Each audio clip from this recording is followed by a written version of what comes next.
About 10 days after 9/11, I went through the Pentagon and I saw Secretary Rumsfeld and Deputy Secretary Wolfowitz. I went downstairs just to say hello to some of the people on the Joint Staff who used to work for me, and one of the generals called me and he said, "Sir, you got to come in. You got to come in and talk to me a second." I said, "Well, you're too busy." He said, "No."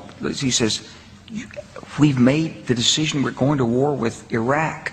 This was on or about the 20th of September. I said, "We're going to war with Iraq. Why?" He said, "I don't know." He said, "I guess they don't know what else to do."